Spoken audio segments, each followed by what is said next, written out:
muito prazer, eu sou Juliana Saracho, sou nutricionista e eu vim conversar com vocês um pouquinho sobre alimentação saudável e aproveitamento integral dos alimentos. É a aula 2 do módulo elementar do projeto gastronômico. A alimentação saudável, ela é reconhecida como um determinante social da saúde. Ela influencia muito na qualidade de vida ao longo de todas as fases da vida do ser humano. O importante é lembrar que alimentar-se bem não é um luxo, é o maior investimento em saúde preventiva que a gente pode fazer para toda a nossa vida. E por que falar em alimentação saudável, né? Discutir sobre alimentação saudável é muito fundamental para auxiliar na promoção de uma vida plena e com mais qualidade em todas as fases da vida.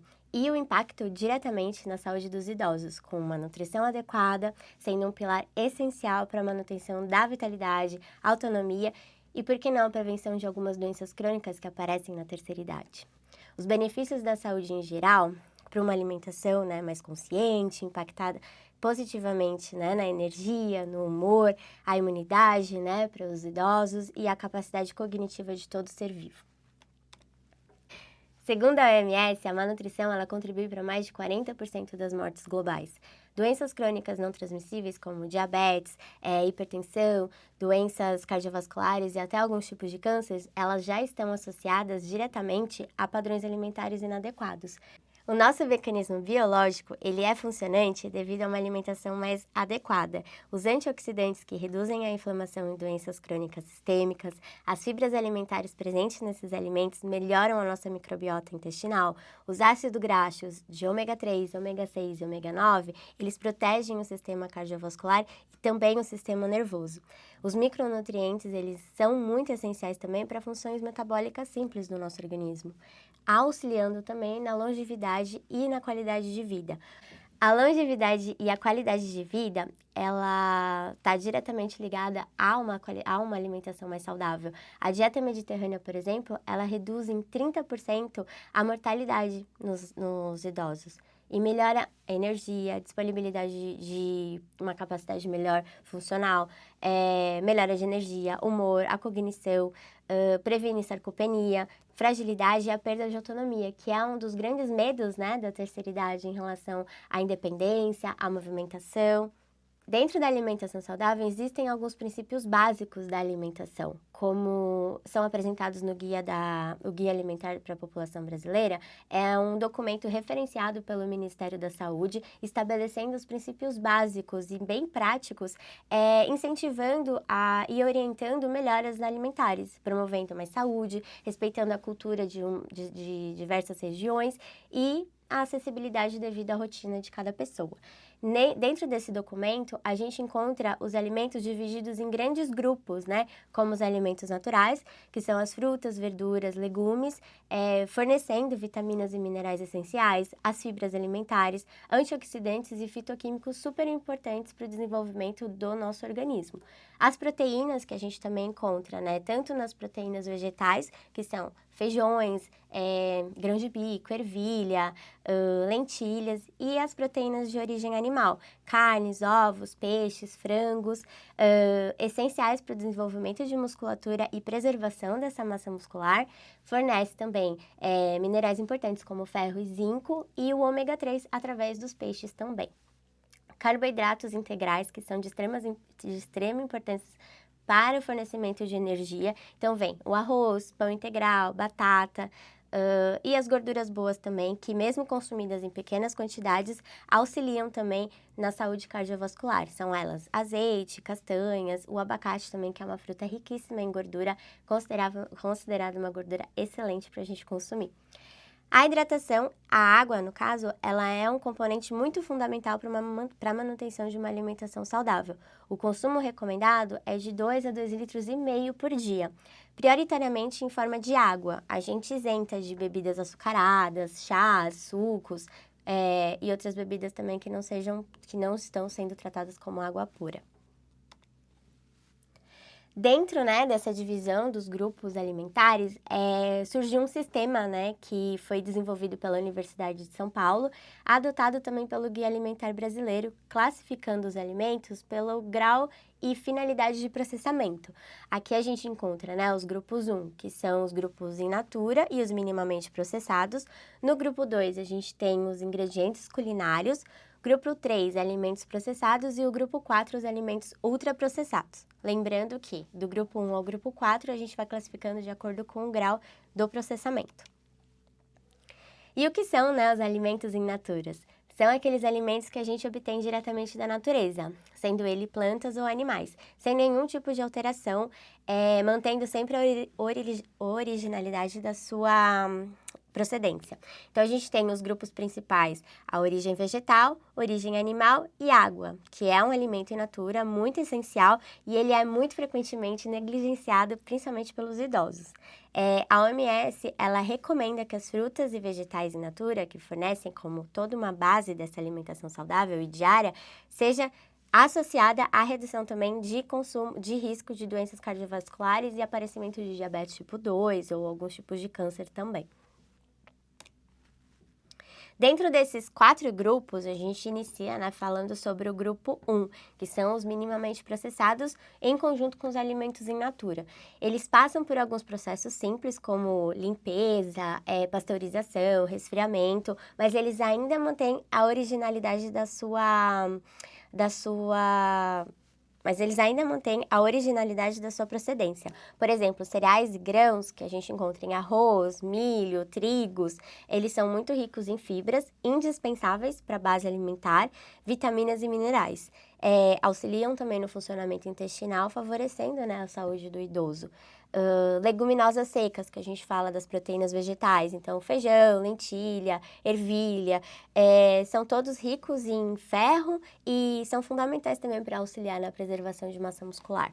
Tem também o grupo dos laticínios e derivados, leite pasteurizado, iogurte natural sem adição de açúcar, são fontes de cálcio essenciais para prevenir a osteoporose, também presente na saúde do idoso. Os ingredientes culinários, eles são participantes do grupo 2, né? E eles são substâncias que são extraídas de alimentos, usadas justamente para temperar e fazer o preparo de alguma refeição, mas você não pode consumir eles isoladamente, ou não deveria. O azeite de oliva, por exemplo, é uma gordura super saudável, rica em ômega 9, ela está associada à redução de risco cardiovascular e a gente usa para temperos frios. Quando ela entra no processo de cocção, há uma perda, né, desses nutrientes importantes que o azeite ele carrega com ele. O sal, ele é essencial, mas em pequenas quantidades. O consumo excessivo, ele está diretamente ligado ao risco de hipertensão arterial. O açúcar, ele também precisa ser usado com moderação. A própria OMS recomenda apenas 10% do seu consumo nas calorias diárias. E as ervas e especiarias, se não tiver acompanhada de nenhuma gordura ou sal, né, na sua preparação, ela pode ser utilizada principalmente para temperos, né, como alho, cebola, salsa, a própria pimenta. Elas têm as suas funcionalidades dentro de uma alimentação balanceada. O grupo 3 são os alimentos processados. Esses alimentos, eles são somente fabricados pela indústria. Você não encontra eles disponíveis em prateleiras de mercado, ou fácil acesso, né, para consumo. Ele faz parte todo de um processamento, mas quando você tem a matéria pós, né, a preparação finalizada, o alimento ele é considerado mais durável, ele mantém ainda suas propriedades, mas você tem também algumas alterações sensoriais dele, como por exemplo, queijo, as carnes mais salgadas, defumadas, sardinhas, atum em lata, alguns pães artesanais e legumes e vegetais em conserva. As latinhas que a gente encontra nas prateleiras de milho, ervilha, grão de bico, elas são consideradas alimentos processados ainda, mas o que a gente precisa observar no rótulo é o teor de sódio. Geralmente esses alimentos eles vêm com uma quantidade de sódio maior, justamente para aumentar a durabilidade. Então a gente precisa preferir algumas versões com menos sódio, consumindo em pequenas porções diárias e apenas como complemento da nossa alimentação. Por último, o grupo 4, que são os alimentos ultraprocessados, eles são alimentos apenas com formulações industrializadas e exclusivamente de forma industrial. A gente tem alguns alimentos que são produzidos, né, com xarope de frutose, gordura vegetal, aromatizantes, emulsificantes. São eles, né, os salgadinhos de pacote. Esses alimentos, eles são muito palatáveis e têm um grande valor agregado na alimentação infantil e para idosos. São ricos em gorduras trans e aditivos e estão já diretamente associados ao ganho de peso e a doenças cardiovasculares. Refrigerantes e sucos de caixinha, eles são ricos em açúcares livres e adicionados de adoçantes artificiais. Contribuem muito para o aparecimento de diabetes tipo 2 e também para a obesidade. Alguns pães e bolos, geralmente vindos em embalagens de plástico, eles contêm muito aditivos e gorduras de açúcar. Eles são alimentos pobres em fibras e nenhum nutriente essencial para a nossa alimentação.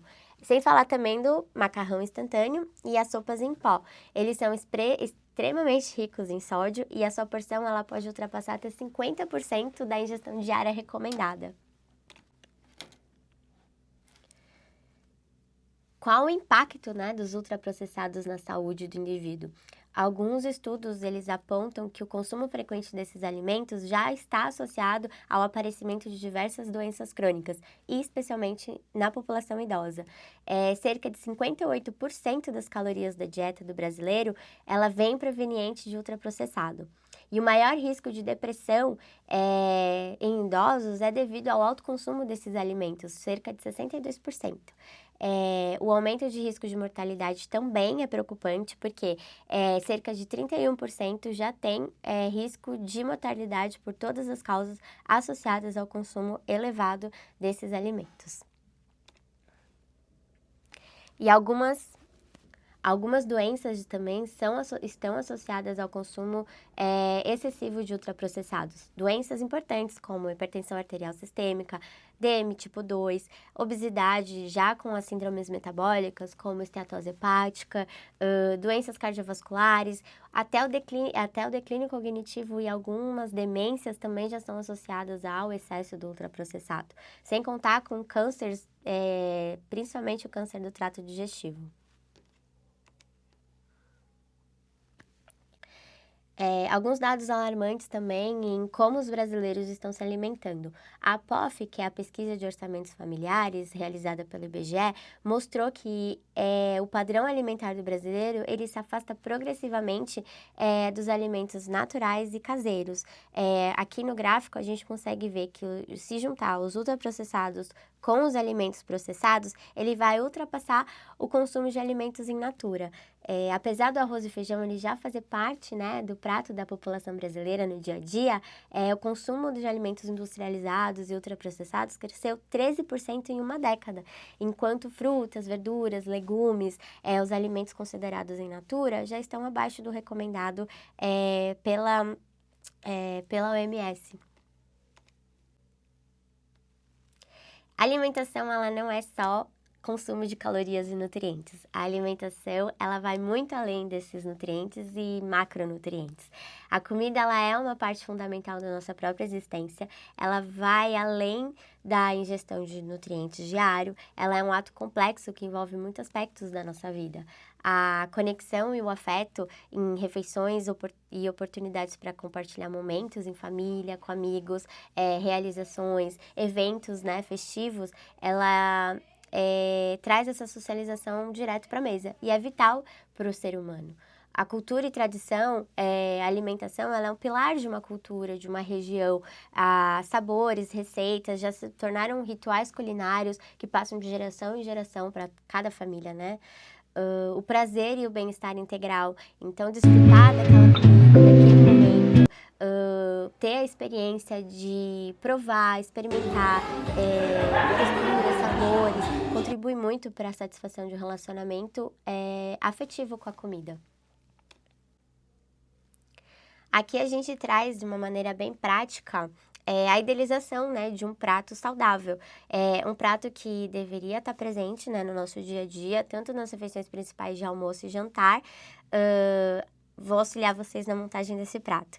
A gente deveria dividi-lo ao meio, então metade do nosso prato fornecendo legumes, verduras e saladas coloridas. Quanto mais variado, quanto mais colorido for aquela divisão, mais vitaminas, mais minerais e fibras e com ação antioxidantes a gente vai ter. Um quarto do nosso prato a gente também divide com proteínas de origem animal e vegetal. Então, a gente forma com feijões, ovos, carnes magras, peixes, essencial para a manutenção da nossa musculatura. E o outro, um quarto do prato com carboidratos de ótima procedência. Então, assim, arroz, mandioca, batata, milho, gerando energia e qualidade para aquele indivíduo que vai consumir aquela refeição. Sem falar também das gorduras boas e em pequenas quantidades, como o azeite, algumas castanhas, as oleaginosas também, elas podem estar presentes nas refeições e na dieta, né, como um todo. Ao longo do dia é necessário a gente ter o fornecimento de água, pois a sensação de sede ela vai diminuindo conforme a idade. E a pergunta que fica principal, né, a respeito de uma alimentação saudável e hábitos saudáveis seria como queremos envelhecer. Se a gente quer envelhecer com mais autonomia, mais força e vontade de viver, com algumas limitações que a gente poderia evitar, a ciência ela nos mostra que a alimentação ela é um determinante modificável do envelhecimento. Diferente de um gene, diferente da fisiologia, que a alimentação é o único fator que a gente consegue mudar na nossa vida.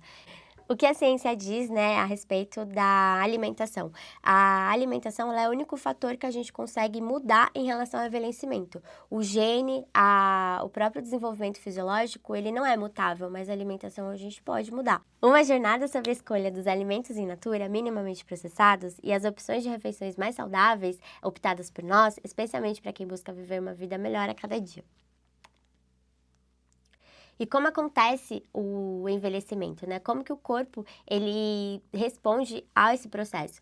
O envelhecimento, ele é um processo contínuo, ele não tem uma data já estimulada. A partir do momento que a gente nasce, a gente já inicia esse processo de envelhecimento, mas algumas mudanças, elas são esperadas e podem ser retardadas devido aos hábitos mais saudáveis, como a massa muscular. A partir dos 40 anos, a gente já começa a ter uma perda de músculo. Isso aumenta muito o risco para quedas, para diminuição da autonomia. O nosso sistema digestivo, conforme vai passando os anos, a gente começa a produzir menos saliva na parte de mastigação, maior risco de constipação, o intestino ele fica mais lento ao digerir algum alimento. E a textura e a fibra desses alimentos, eles são muito importantes para evitar com que isso seja prejudicial à saúde. O cérebro e cognição, por exemplo, a gente tem algumas inflamações crônicas que levam à perda de memória, ao fator de cognição. E alguns padrões alimentares, como alimentos ricos em ômega 3, frutas, vegetais, podem reduzir esse risco. O idoso, ele já tem umas necessidades específicas nutricionais. O envelhecimento, ele traz essas mudanças fisiológicas, com isso a alimentação adequada, ela é essencial também para a manutenção da vida. Dentro das proteínas e massa muscular, a gente faz um cálculo de quantidade de proteína, que vai de 1 a 1,2 gramas por quilo dia, justamente para prevenir essa perda muscular fisiológica. O cálcio e a vitamina D, eles são fundamentais para a saúde óssea. O leite, iogurte, a sardinha e até a exposição solar com tempo determinado auxilia também na prevenção de osteoporose no idoso. A hidratação adequada, os idosos eles têm já a sensação de sede reduzida, então eles devem ser incentivados a aumentar a ingestão ao longo do dia. 6 a 8 copos diários sendo oferecidos sem a sua solicitação já auxilia na prevenção da desidratação. Fibras para a saúde intestinal.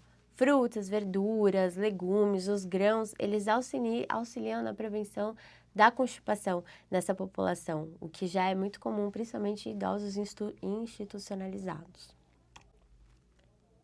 Aqui eu separei para vocês algumas opções de cafés da manhã saudáveis, né? O café da manhã ele já é uma refeição extremamente fundamental, especialmente para essa população. Fornece energia para as atividades matinais, contribui para um aporte de cálcio, fibras e proteínas, favorecendo humor e disposição ao longo do dia. O mingau de aveia com frutas, ele é muito rico em fibras solúveis, beta-glucana, auxilia no controle de colesterol. A gente pode adicionar banana, ameixa, mamão e enriquecer com potássio e outras vitaminas. Tapioca com ovo e queijos é uma opção, por exemplo, para quem tem intolerância ao glúten, é fácil de mastigação. O ovo ele fornece proteínas completas, colina, importante também para cognição, manutenção de massa magra. O iogurte natural com mamão é uma das opções muito aceitas por conta da fácil mastigação e deglutição. O iogurte sem açúcar é uma fonte de cálcio. O mamão, rico em papaína e fibras, auxilia na digestão. Então, são ótimas opções de fácil acesso e aceitação dessa população para melhorar também a aceitação alimentar.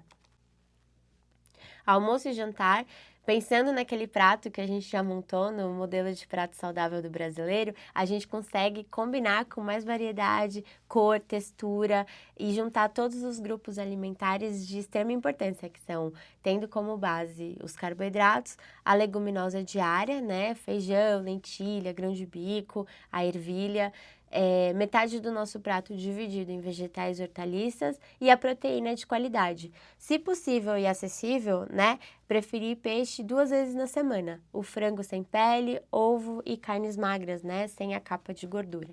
Para os idosos, a proteína ela é extremamente essencial para a preservação da massa muscular. Hidratação. Eu falei para vocês que era o nutriente mais esquecido. A desidratação ela é um dos principais problemas de saúde dos idosos institucionalizados. Com o envelhecimento, esse mecanismo de sede ele se torna menos eficiente. Então, quando o idoso ele tem a sensação da sede, isso é um sinal de já desidratação. A quantidade mínima diária seria de 1,5 litro e a máxima de 2 a 2,5 litros para manter a condição clínica. Cerca de 30% dos idosos, eles já são considerados em estado de desidratação crônica.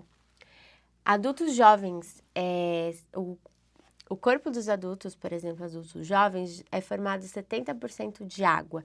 No envelhecimento, a água corporal ela cai cerca de 50% a 55%, aumentando essa vulnerabilidade à desidratação. Como forma de estratégia, oferecer água em horários fixos, até mesmo quando o idoso não solicitar, água com rodelas de limão, gengibre, folhas de hortelã, melhoram o aspecto da água. A água ela não tem cheiro, não tem gosto, não tem sabor, então tornar aquela bebida mais atrativa melhora também a sensação, evitando a desidratação. Os idosos também é comum que eles apresentem algumas dificuldades alimentares. A disfagia, que é a dificuldade de deglutição, ela está presente em 40% dos idosos institucionalizados. Ela requer uma adaptação de textura, como uma dieta pastosa, uma dieta homogênea, um líquido espessado. Então, é necessário fazer uma avaliação com uma fono para a gente conseguir identificar se tem alguma dificuldade associada à alimentação, dificultando a aceitação. A redução do apetite, a anorexia do envelhecimento, ela é uma causa e ela também pode ser devido a alterações hormonais, uso de medicamentos, depressão, solidão. As refeições em grupos já é consolidado que ela auxilia, né, na aceitação, aquela apresentação visual, olfativa, atrai o paladar do idoso. Problemas dentários e mastigação também são comuns. Alguns idosos, eles usam próteses, têm os dentes mais sensíveis, os alimentos macios, bem cozidos, cortados em pedacinhos menores, facilita muito mais a aceitação, evitando também essa recusa alimentar.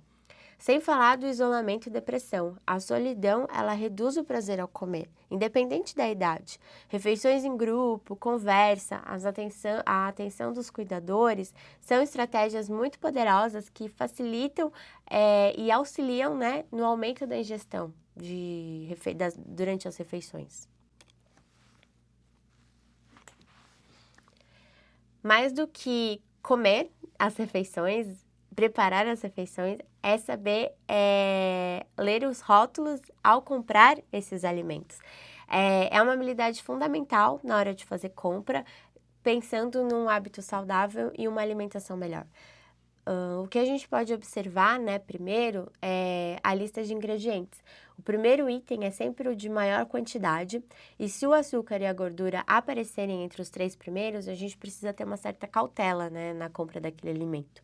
Quantidade de sódio, sempre preferir com menos de 400 miligramas por porção, especialmente se a gente vai fazendo alguma compra para algum idoso hipertenso, por exemplo. Gorduras trans, procura sempre um valor de 0 gordura trans. Qualquer valor que indique a presença já é considerado nocivo para a saúde. Quantidade de açúcar, limitar também a quantidade. Produtos com menos de 5 gramas por porção. Alguns sinais de alerta de rótulos também que a gente pode observar se a lista ela tiver mais de 5 ingredientes, quer dizer que é um alimento que provavelmente ele já é considerado um alimento industrializado. Nomes difíceis, geralmente com códigos, abreviações, consoantes, xarope de frutose, glicose, corantes artificiais. A regra é muito simples. Se você não conhece o ingrediente como comida de verdade, provavelmente ele é um alimento ultraprocessado. E por fim, né, os 5 passos para a gente conseguir manter uma alimentação saudável mais consolidada. O Guia Alimentar para a População Brasileira apresenta para a gente 5 recomendações básicas e simples para a gente adotar no dia a dia, mudando o nosso hábito. A primeira delas é preferir alimentos in natura. A segunda, usar óleo, sal e açúcar com moderação. A terceira, limitar o uso de alimentos processados, então, consumo de queijos, carnes salgadas, enlatados, apenas em pequenas quantidades e evitar ao máximo os ultraprocessados. O quinto passo é comer com regularidade e atenção, horários fixos, 5 refeições diárias, sem nenhum tipo de tela ou distração, auxilia também nesse hábito mais saudável. Pensando agora não só no alimento, nas refeições, mas também aquela parte que a gente joga fora. O que a ciência diz sobre as partes que vão para o lixo? O que acontece, né, com o desperdício de alimento? Dentro da produção agrícola, a perda ela já começa, por exemplo, pelas pragas na hora da colheita. No comércio, os produtos que jogam fora justamente por padrões estéticos, uma fruta que já não está com uma boa aparência, vem amassada, não está com uma cor atrativa para ficar à mostra, né, visualmente para os consumidores, aquele desperdício no transporte e armazenamento, do mercado para nossa casa ou das plantações para o próprio mercado, os alimentos eles acabam estragando no caminho, produtos fora de padrão, tamanhos diferentes, formatos diferentes. E na nossa casa, que quando a gente compra em excesso, armazena de forma inadequada dentro da geladeira, sobra no preparo, deixa aquele resto no prato, as partes comestíveis que a gente acaba jogando fora. Uma grande parte do desperdício nossa, acabei batendo. Uma importante parte desse desperdício acontece dentro da nossa própria casa. E é justamente aí que o aproveitamento integral dos alimentos vai fazer toda a diferença. Mas o que é esse aproveitamento integral dos alimentos? O aproveitamento integral dos alimentos nada mais é do que a prática de utilizar o alimento na sua totalidade, incluindo partes que normalmente a gente joga fora, como cascas, talos, folhas, sementes, que sejam também seguras para o consumo, higienizadas e preparadas da forma adequada. E por que isso é tão importante?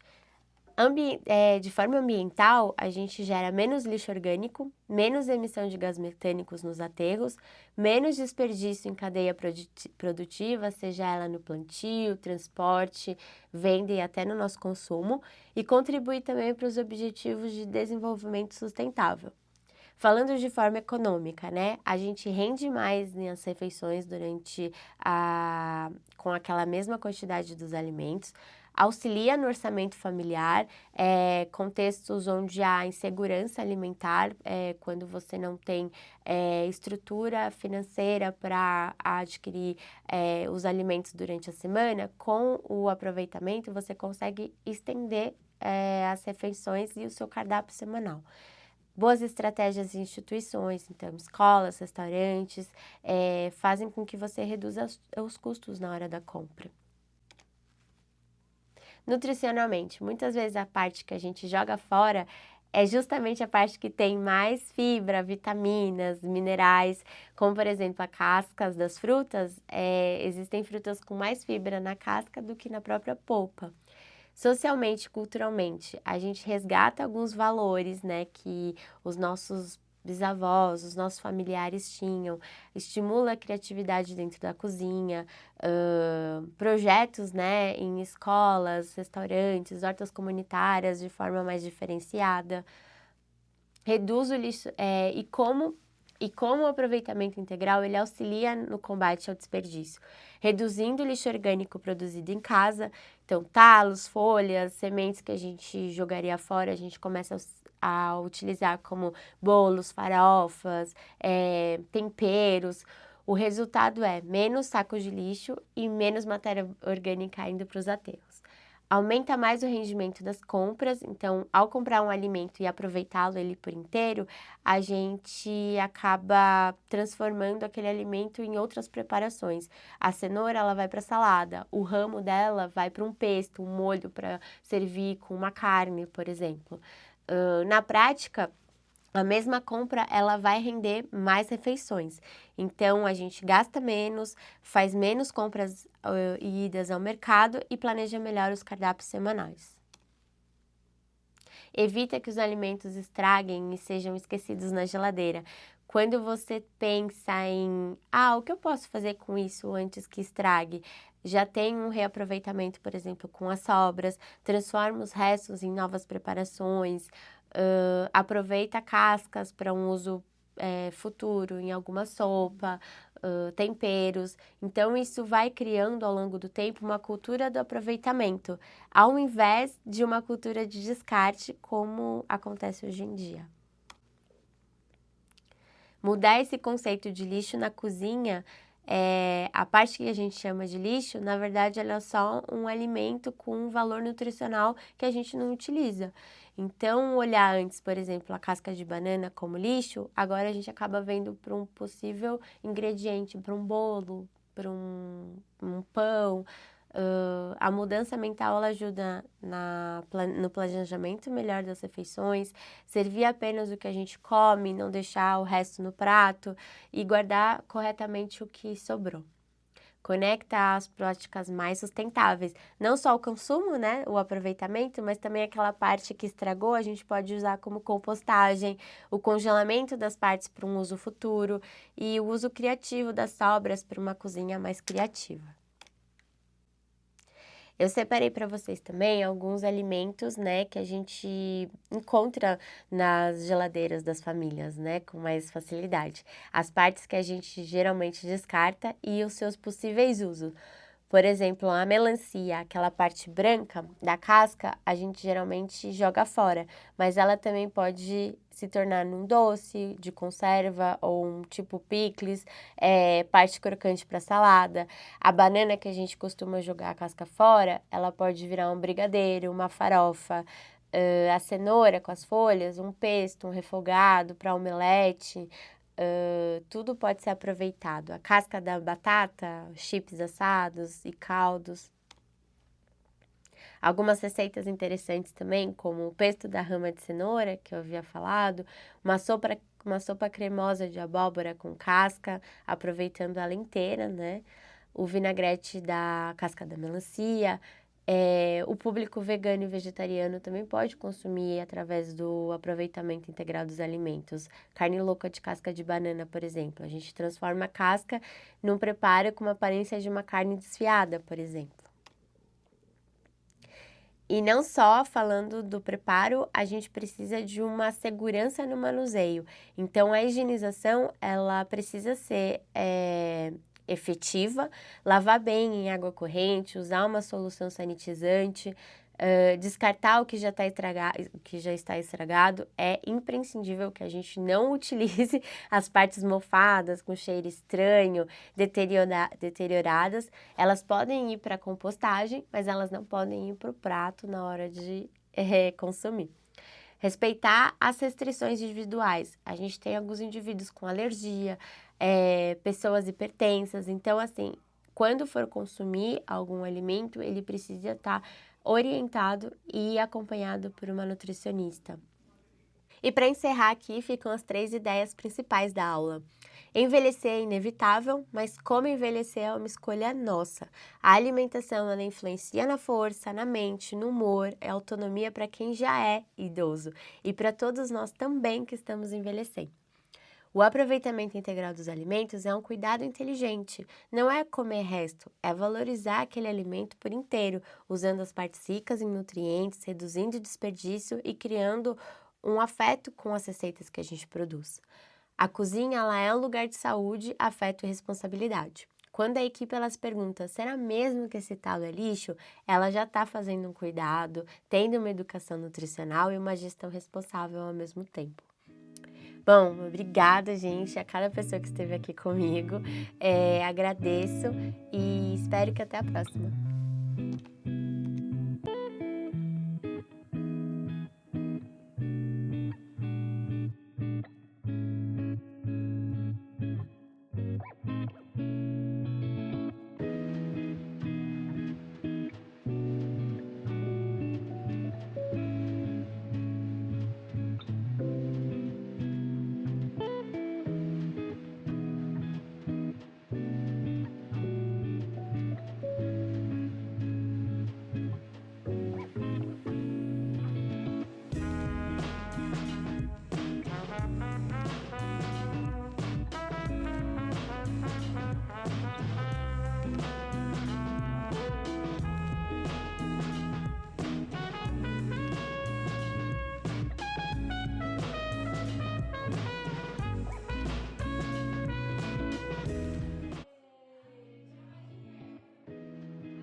não utiliza no nosso dia a dia. Então aqui a gente tem a farinha integral, a gente tem a aveia, a gente tem açúcar mascavo, a gente tem algumas especiarias que são coisas de baixo custo e que também pode ficar muito bom. Então hoje a gente vai fazer aí um biscoito natalino, né? Um pouco diferente. Então aí eu fiz do lado de vocês aí esse pouco coloridinho, que é um prazer também que nós preparamos para vocês também. Então a gente vai interagir